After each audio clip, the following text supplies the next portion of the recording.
अस्सलाम वालेकुम प्यारे नाजरीन, हमारे इस खूबसूरत इस्लामिक इंसाइट्स शो में आप सबका इस्तकबाल है।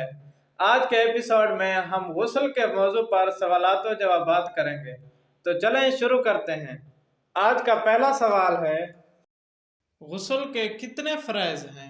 गुस्ल के 3 फ़राइज़ हैं। कुली करना, नाक में पानी चढ़ाना, तमाम ज़ाहिरी बदन पर पानी बहाना।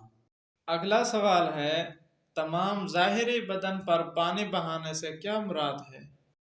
इससे मुराद ये है कि सर के बालों से लेकर पाँव के तलवों तक जिस्म के हर पुर्जे और हर रोंगटे पर पानी बह जाए। अगर एक ज़रा भर जगह या किसी बाल की नोक भी पानी बहने से रह गई तो गुस्ल ना होगा। अच्छा मुल्ला साहब, अगर मर्द के बाल गूंधे हुए हों तो गुस्ल किस तरह होगा? अगर मर्द के बाल गूंधे हुए हों तो उन्हें खोलकर जड़ से नोक तक पानी बहाना फ़र्ज है। अच्छा मुल्ला साहब, अगर नाखून पर नेल पॉलिश लगी हुई हो तो क्या गुस्ल हो जाएगा? अगर नेल पॉलिश नाखूनों पर लगी हुई है तो उसका छुड़ाना फ़र्ज है, वरना गुस्ल नहीं होगा। अगला सवाल है, अगर हाथ में स्याही की तह लगी रह जाए तो क्या गुस्ल हो जाएगा? पकाने वाले के नाखून में आटा, लिखने वाले के नाखून में स्याही का जिर्म रह गया और तवज्जो ना रही तो गुस्ल हो जाएगा। हाँ, मालूम हो जाने के बाद जुदा करना और उस जगह का धोना ज़रूरी है। पहले जो नमाज पढ़ी वो हो गई। बहुत खूब मुल्ला साहब। बहते पानी में गुस्ल का क्या तरीका है? अगर आप दरिया या नहर में नहाएं तो पहले कुली करें, फिर नाक में पानी डालकर खूब साफ करें और थोड़ी देर उसमें ठहरने से गुस्ल की सब सुन्नतें अदा हो जाएंगी। अच्छा मुल्ला साहब, अगर औरत के बाल गुंधे हुए हों तो उसके लिए क्या हुक्म है? औरत पर सिर्फ बालों की जड़ तर कर लेना ज़रूरी है, खोलना ज़रूरी नहीं। हाँ, अगर चोटी इतनी सख्त गुंधी हुई हो कि बेखोले जड़ें तर ना होंगी फिर खोलना ज़रूरी है।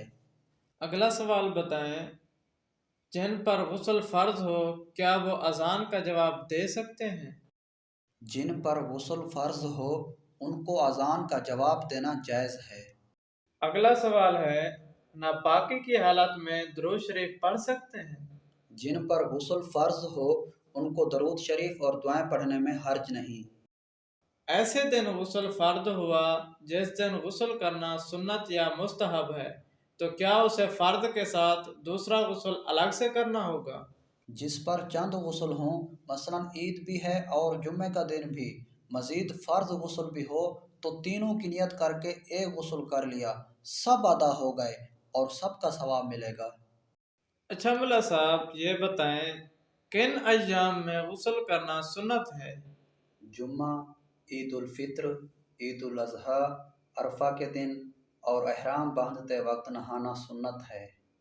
मुल्ला साहब, आज का आखिरी सवाल है, किन मौक़े पर गुस्ल करना मुस्तहब है?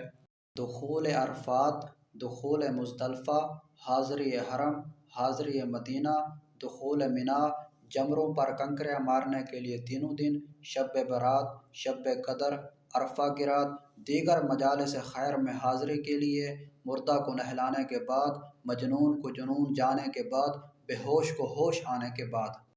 मुल्ला साहब, आज के तमाम सवालात के जवाब देने का बहुत बहुत शुक्रिया। जज़ाकुमुल्लाहु खैरा। आप सबसे दरख्वास्त है, हमारे चैनल को सब्सक्राइब करें और शेयर भी करें। आप सबकी मोहब्बत और साथ से ये सिलसिला मज़ीद बेहतर होगा। आज की गुफ्तगू यहीं ख़त्म होती है। जिएं, मुस्कुराएं और खुश रहें।